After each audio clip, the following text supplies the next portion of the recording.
Hello, welcome to soft X Guruji. माझं नाव आहे धनंजय आणि आज आपला सब्जेक्ट आहे soft skill. Okay. So basically soft skill म्हणजे काय? बऱ्याच जणांना सॉफ्ट स्किल बद्दल खूप जास्त कुतूहल असतं. बऱ्याच जणांना माहिती करून घ्यायचं असतं की सॉफ्ट स्किल काय आहे नेमकं.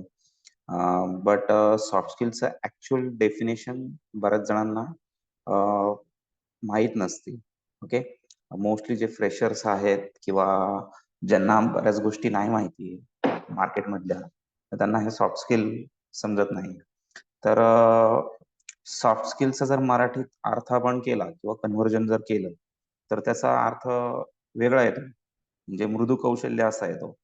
बट हे ऍक्च्युली मृदू कौशल्य याला नाही म्हणता येणार. याला मार्केटच्या लँग्वेजमध्ये याला एक व्यावहारिक कौशल्य किंवा व्यवहार कौशल्य आपण असं म्हणू शकतो. ओके. सो सॉफ्ट स्किल मध्ये काय काय येतं? जसं आपण बघतो कम्युनिकेशन स्किल आहे, टाइम मॅनेजमेंट स्किल आहे, प्रॉब्लेम सॉल्व्हिंग स्किल आहे, त्याचप्रमाणे क्रिटिकल थिंकिंग आहे. असे बरेच स्किल्स याच्यामध्ये येतात. ओके. सकाळी उठण्यापासनं ते रात्री झोपेपर्यंत बऱ्याच गोष्टी आपण करतो, राईट? सो या गोष्टी करण्यासाठी सुद्धा सॉफ्ट स्किल्सचा वापर केला जातो. त्याचप्रमाणे तुम्ही जर एखाद्या कंपनीमध्ये जॉब करत असाल, तर त्या कंपनीमध्ये सुद्धा जॉब करताना तुम्हाला ही सॉफ्ट स्किल्स वापरावी लागतात. सॉफ्ट स्किल का महत्वाचं आहे याचं एक छोटंसं उदाहरण तुम्हाला मी सांगतो. फॉर एक्झाम्पल, की एक पायलट आहे आणि या पायलटला पुण्यामधून दिल्लीला जायचंय. ओके. आपण असं गृहीत धरू की तो पायलट म्हणजे तुम्ही स्वतः आहात आणि दिल्ली म्हणजे तुम्हाला जॉब हवा आहे. आपण असं एक उदाहरण घेऊयात. सो जर का तुम्ही बसलाय पुण्यामध्ये, ओके, आणि तुम्हाला जायचंय दिल्लीला, पण तुमच्याकडे सॉफ्ट स्किल्सच नाहीयेत, तर तुम्ही दिल्लीला पोहोचू नाही शकणार. तुम्ही जाल दुसरीकडेच. तुम्ही मुंबईला जाल, मद्रासला जाल, कुठेतरी भलतीकडेच जाल. ओके.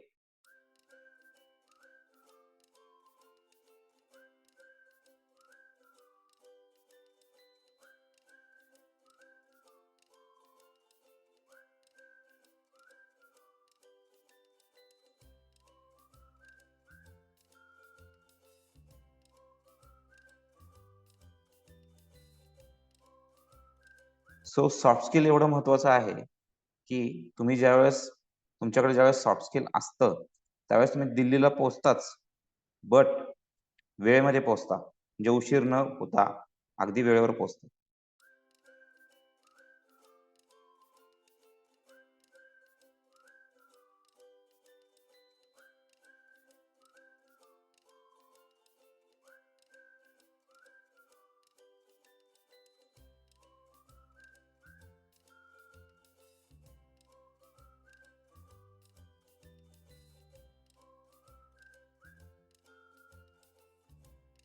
सांगायचं तात्पर्य काय आहे, की सॉफ्ट स्किल असणं एवढं महत्वाचं आहे. इव्हन तुम्ही जर का मार्केट रिसर्च थोडासा केला, तर तुम्हाला लक्षात येईल, की जर तुम्हाला सॉफ्ट स्किल आहे, तर ते किती पर्सेंट असायला पाहिजे? आणि सॉफ्ट स्किल म्हणजे काय आणि हार्ड स्किल म्हणजे काय? हे 2 प्रकार काय आहेत नेमके? सो सॉफ्ट स्किल मी तुम्हाला जसं आता सांगितलं, की सॉफ्ट स्किल म्हणजे व्यवहार कौशल्य आणि हार्ड स्किल म्हणजे काय? तर हार्ड स्किलचा अर्थ काय होतो, की तुम्हाला टेक्निकल किती नॉलेज आहे. That is called hard skill. म्हणजे ते जे होतं, ते सगळ्या गोष्टी हार्ड स्किलमध्ये कन्व्हर्ट होतात. फॉर एक्झाम्पल, एखादा इंजिनिअर आहे, तर त्याला संपूर्ण नॉलेज असतं इंजिनिअरिंगचं. तो कॉम्प्युटर इंजिनिअर आहे, तर त्याला कॉम्प्युटरमधलं सर्व नॉलेज असतं. सगळं टेक्निकल नॉलेज असतं, राइट? बट बट त्याच्याकडे सॉफ्ट स्किल नाहीये. तर तो व्यवहार कौशल्य त्याला 0 आहे. तर हे व्यवहार कौशल्य म्हणजे काय? तर हे व्यवहार कौशल्य म्हणजे सॉफ्ट स्किल. आणि हे व्यवहार कौशल्य ज्यावेळेस तुम्ही मार्केटमध्ये जाता, त्यावेळेस ते प्रॉपरली यूज करता येणं. त्याला म्हणतात सॉफ्ट स्किल. मग आता याच्यामध्ये कोणत्या-कोणत्या गोष्टी येतात? तर बऱ्याच गोष्टी आहेत. जसं मी मगाशी सांगितलं, कम्युनिकेशन स्किल आहे, टाईम मॅनेजमेंट आहे, परत अजून क्रिटिकल थिंकिंग आहे, डिसिजन मेकिंग आहे, बरोबर? सो लीडरशिप पण त्याच्यामध्येच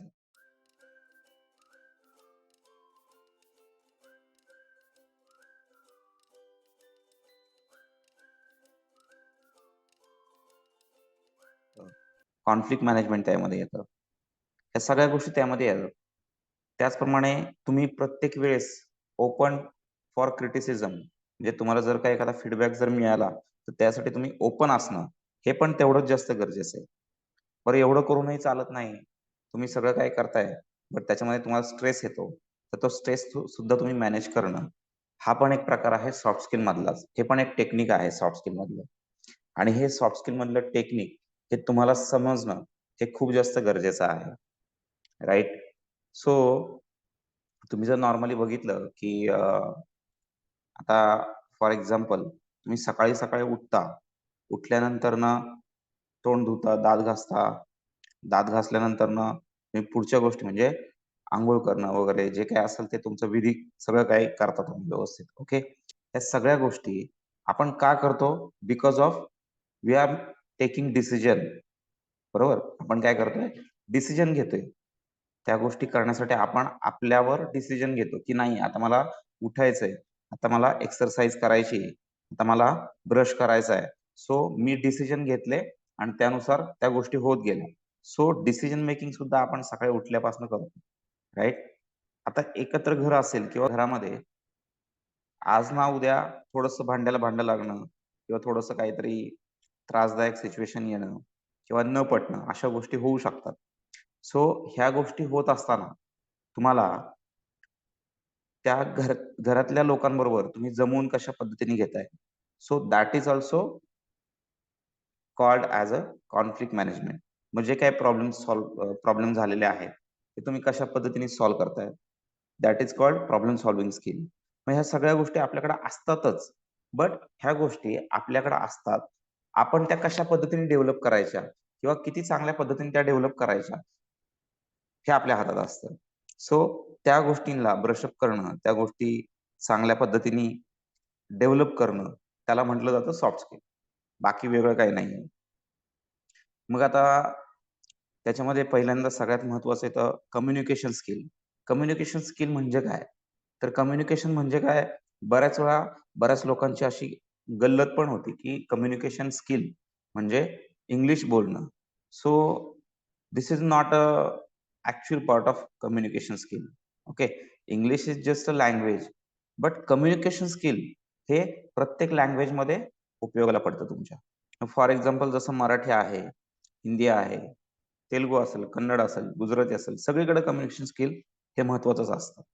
मग आता हे कम्युनिकेशन स्किल म्हणजे काय? की त्याच्यामध्ये सगळ्यात महत्त्वाचा पार्ट येतो तो म्हणजे ॲक्टिव्ह लिसनिंग. ॲक्टिव्ह लिसनिंग हा पार्ट सर्वात जास्त महत्त्वाचा असतो. मग त्यामध्ये एक छोटीशी गोष्ट आहे. लिसनिंग स्किल कशाला म्हणतात? की लिसनिंग स्किलमध्ये 3 मुलं असतात, बरोबर? छोटी-छोटी मुलं असतात. 1 वर्षाचं, 3 वर्षाचं, 5 वर्षाचं असं आपण अंदाजे घेऊया. ओके. आणि त्यांची आई असती. त्यांची आई त्यांना म्हणते, की "बाहेर जाऊ नको. बाहेर तुला कोणतरी पकडून नेईल. एकटं जाऊ नको बाहेर." पहिल्या मुलाला सांगते. त्याला लगेच कळतं. तो म्हणतो, की "ठीक आहे. आईने सांगितलंय बाहेर मला कोणतरी पकडून नेईल. मी जात नाही बाहेर." त्याला कळतं तो जात नाही. ओके. दुसऱ्या वेळेस काय होतं? दुसरा मुलगा येतो. दुसरा मुलगा पण बाहेर जायला लागतो, न सांगताच. दुसऱ्या मुलाला आई म्हणती, "बाळा बाहेर नको जाऊ." तो विचारतो, "का नको जाऊ?" आई म्हणती, "बाहेर कोणी पण तुला पकडून नेईल किंवा बाहेर गाड्या असतात. गाड्या जोरात येतात. तुला लागेल, तू पडशील." तो म्हणतो, "मग काय होईल?" तर आई म्हणते त्याला, की "मग तुला दवाखान्यात न्यावं लागेल, इंजेक्शन करावं लागेल आणि मग तू तिथं खूप रडशील, तुला खूप त्रास होईल." मग त्याला कळतं, की अरे असं-असं होईल. म्हणून मग तो काय करतो, जात नाही बाहेर. ओके. तो जात नाही बाहेर आणि मग तो घरातच थांबतो. तिसरा मुलगा थोडा मोठा असतो. तो जायला लागतो बाहेर. आई म्हणते, "आता या दोघांना सांगितलंय आत्ताच, तू कशाला आता बाहेर चालला?" तर तो म्हणतो, "मी मोठा आहे त्यांच्यापेक्षा. मी जाणार आता बाहेर." तर मग आई म्हणते, "तू एवढा पण मोठा नाहीस, की तू एकटा जावास असा." ओके. तर तो म्हणतो, "नाही मला जायचंच आहे. मी काय ऐकणार नाही." मग तो बाहेर जातो. बाहेर जाताना तो खाली उतरताना, जिना उतरताना त्याला लागतं. तो पडतो, धडपडतो आणि त्याला जखम होते. त्यावेळेस त्याला कळतं, की आई सांगत होती ते बरोबर आहे. सो सांगण्याचा मुद्दा काय आहे, की तीन प्रकारची मुलं दाखवली. याचा अर्थ काय? वेगवेगळ्या प्रकारच्या लर्निंग स्टाईल आहे त्याच्यामध्ये. पहिली लर्निंग स्टाईल आहे, की त्याच्यामध्ये त्याला थोडंसं समजावलं तर कळतं. दुसरा मुलगा असतो त्याला एक्सप्लेन करून समजावं लागतं. तिसरा असतो त्याला प्रॅक्टिकल केल्याशिवाय कळत नाही. सो 3 प्रकारच्या वेगवेगळ्या इथं लर्निंग स्टाईल आहे. सो याच्यामधली आपली लर्निंग स्टाईल कोणती आहे? ते आपण जास्तीत जास्त ओळखता यायला पाहिजे. ती जर तुम्ही ओळखली, तर मग तुम्हाला कम्युनिकेशन स्किल किंवा इतर स्किल जे आहेत ते चांगल्या पद्धतीने शिकता येतील. सो याच्यामध्ये सगळ्यात महत्त्वाचा पार्ट आहे ॲक्टिव्ह लिसनिंग.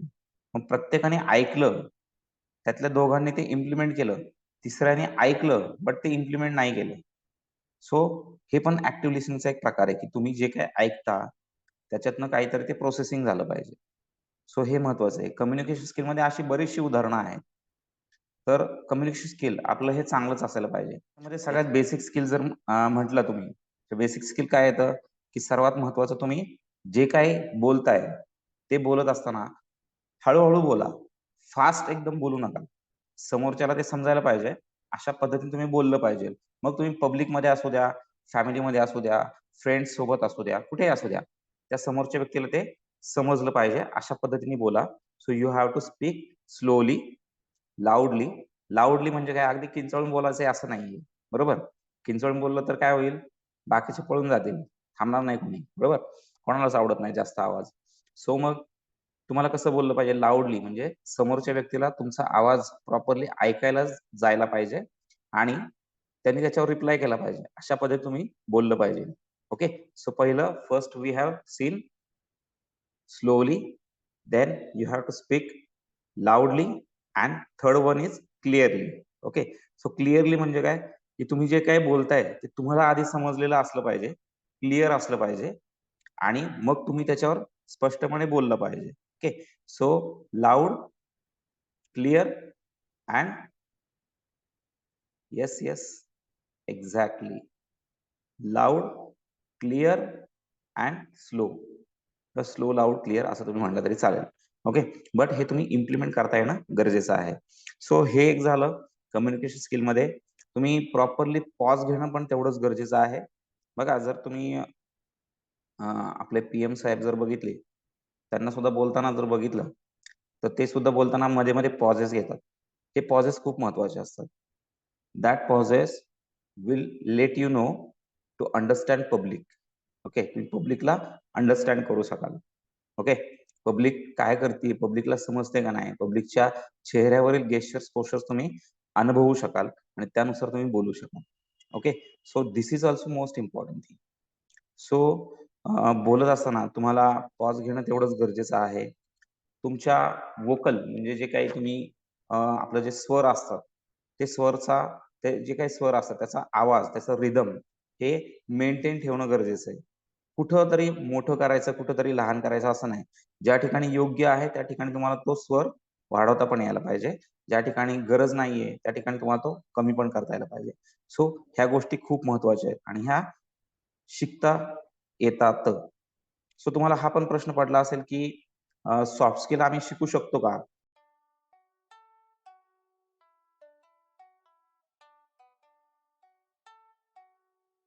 येस, तुम्ही डेफिनेटली सॉफ्ट स्किल हे शिकू शकता.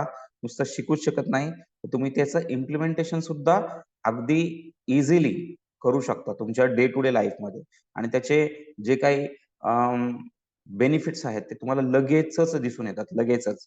आता याच्यामधलाच एक प्रकार येतो, तो म्हणजे बॉडी लँग्वेज हा सुद्धा खूप महत्त्वाचा प्रकार आहे. बरोबर? बघा तुम्ही बऱ्याच वेळा तुम्ही स्वतः गेला असाल इंटरव्ह्यूला किंवा तुमचे फ्रेंड सर्कल असेल, फ्रेंड्समध्ये असेल कोणी, ते गेले असतील इंटरव्ह्यूला. तर इंटरव्ह्यूला जाताना गेल्यानंतर तिथं बऱ्याच वेळा गर्दी असते. तिथं सराउंडिंग विचित्र असू शकतं, सायलेन्स असतं खूप जास्त. सो अशा वेळेस तुम्ही काय करता, बरेच जण काय करतात, तुम्ही नाही म्हणत, बरेच जण असे करतात, की असं नखं खाणं. Okay. So this is also bad body language. मग हे काय दाखवतं, नखं जर खाल्ले तुम्ही, तर काय दाखवतं, की तो व्यक्ती प्रॉपरली कॉन्फिडंट नाहीये. हे लगेच क्लिअर होतं समोरच्या व्यक्तीला. सो नखं खाणं किंवा केसावरून हात फिरवणं, स्पेक्टॅकल्स काढणं, सतत पुसत बसणं.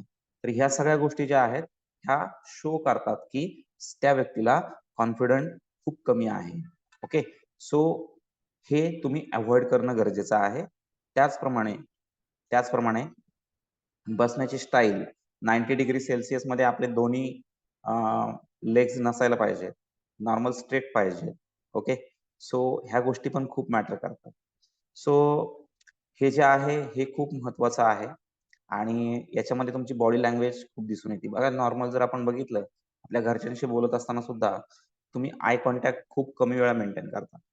खूप कमी वेळा आणि आय कॉन्टॅक्ट मेंटेन नसल्यामुळं काय होतं, की प्रॉपर जो संवाद व्हायला पाहिजे, तो कधीच होत नाही. तर तो होत असताना तुम्हाला आय कॉन्टॅक्ट मेंटेन ठेवणं खूप गरजेचं आहे. ओके. सो ह्या सगळ्या गोष्टी याच्यामध्ये येतात. डिसिजन मेकिंग येतं, लीडरशिप स्किल येतात, कॉन्फ्लिक्ट मॅनेजमेंट येतं, स्ट्रेस मॅनेजमेंट येतं. तुम्ही स्ट्रेस मॅनेज करण्यासाठी काय-काय करू शकता? You can see you can see funny movies, funny clips. Okay. तुम्ही जसं की आपला सर्वात आवडता विषय म्हणजे महाराष्ट्राची हास्य जत्रा. ते जरी थोडा वेळ बघितलं तरी तुमचा स्ट्रेस बऱ्यापैकी मॅनेज होतो. राइट? त्याचप्रमाणे तुम्ही असे विनोदाचे कुठल्याही गोष्टी बघू शकता. जेणेकरून तुमचा स्ट्रेस मॅनेज होईल. काही-काही बरेच लोकं म्युझिक पण ऐकतात. म्युझिकनी सुद्धा स्ट्रेस मॅनेज होऊ शकतो. तर ह्या गोष्टी खूप महत्त्वाच्या आहेत आणि याच्यातनं तुम्हाला चांगल्या प्रकारे ते समाधान खूप महत्त्वाचं असतं. याच्यामध्ये क्रिटिकल थिंकिंग पण येतं आणि प्रॉब्लेम सॉल्व्हिंग येतं. आता क्रिटिकल थिंकिंग म्हणजे काय, की एखादी गोष्ट आहे ती नाही सॉर्ट आउट होत आहे. सो त्याच्यासाठी तुम्हाला क्रिटिकल थिंकिंग करणं गरजेचं आहे. म्हणजे अगदी डीपमध्ये जाऊन त्याचा विचार करणं गरजेचं आहे आणि ती डीपमध्ये जाऊन तो विचार तुम्ही सॉल्व्ह करणं, तो जो काही इश्यू आहे तो सॉल्व्ह करणं हे गरजेचं आहे. प्रॉपर वेने सॉल्व्ह करणं गरजेचं आहे. So that is called critical thinking. मग त्यासाठी काय लागतं? त्यासाठी थोडा वेळ द्यावा लागतो. त्यासाठी तुम्हाला थोडंसं फोकस असावं लागतं. ह्या जर गोष्टी असतील, तर तुम्ही क्रिटिकल थिंकिंगमध्ये बऱ्याचशा गोष्टी करू शकता. बऱ्याचशा गोष्टी करू शकता. त्याचप्रमाणे प्रॉब्लेम सॉल्व्हिंग स्किल. मग हे प्रॉब्लेम सॉल्व्हिंग स्किल कशाप्रकारे तुम्ही डेव्हलप कराल? मग ते प्रॉब्लेम फक्त आपल्यापुरतेच नाही, तर इतरांच्या बाबतीत पण तुम्ही ते करू शकता. बरोबर? सो जसं की फॉर एक्झाम्पल आपण बघतो, की सोसायटी आहे एखादी, सोसायटीमध्ये काहीतरी प्रॉब्लेम झालेला आहे.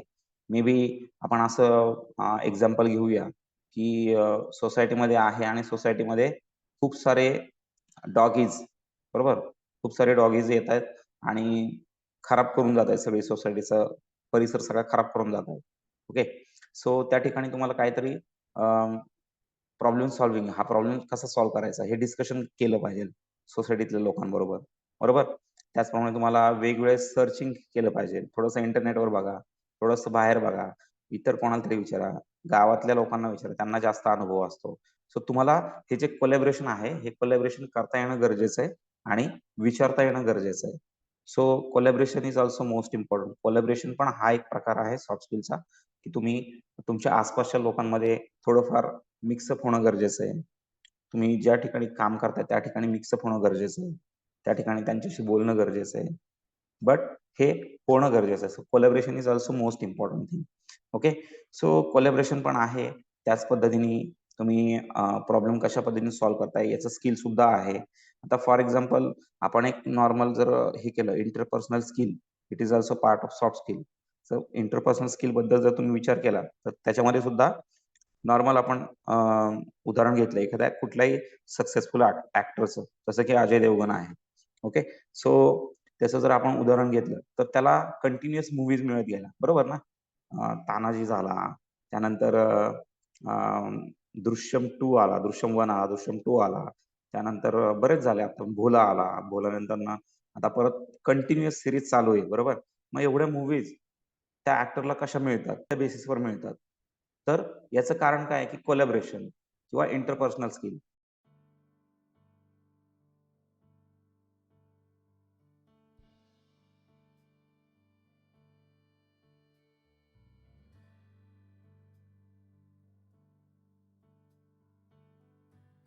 मग तो ज्या सेटवर काम करतो, त्या सेटवर त्याला काम करत असताना खूप चांगल्या पद्धतीने तो इतर सगळ्या सहकाऱ्यांशी काय करतो, कोलॅबोरेट करतो. म्हणजेच बोलतो. त्याचा जो काही व्यवहार आहे, तो व्यवहार खूप चांगला असतो त्या लोकांबरोबर, बरोबर? मग तो तिथं काही मजा करत असेल, काही मस्ती करत असेल, पण त्याचं जे काही स्किल आहे, ते स्किल्स खूप जास्त चांगल्या पद्धतीने यूज होतंय आणि त्यामुळे त्याला कंटिन्युअसली कामं मिळत जातात. बरोबर? सो ह्या गोष्टी खूप महत्त्वाच्या आहेत. बरोबर?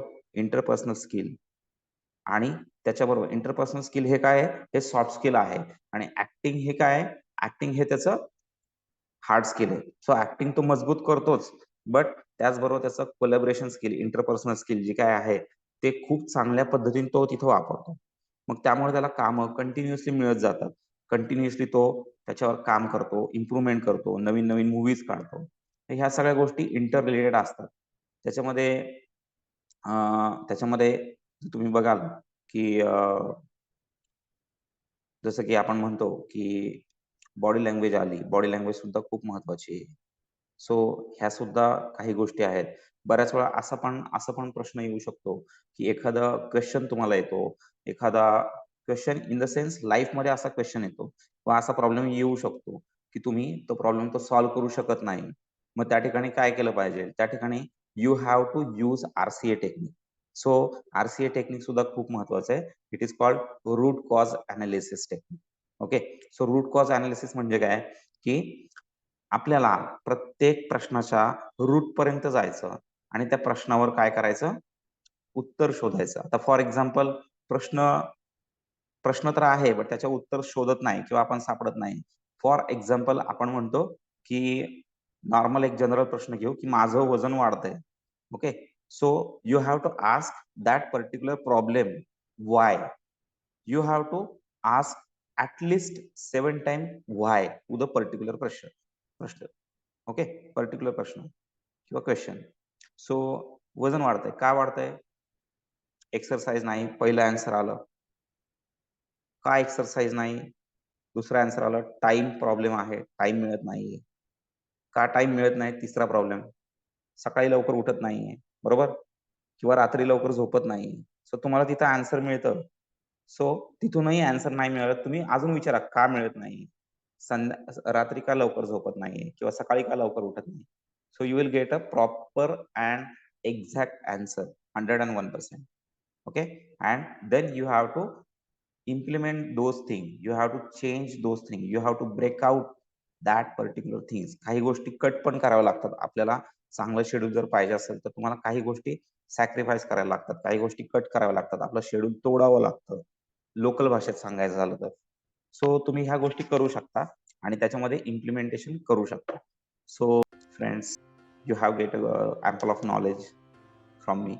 Also, please share your comments and like this video and share with your friends also, and subscribe my channel if you like this video. Thank you so much.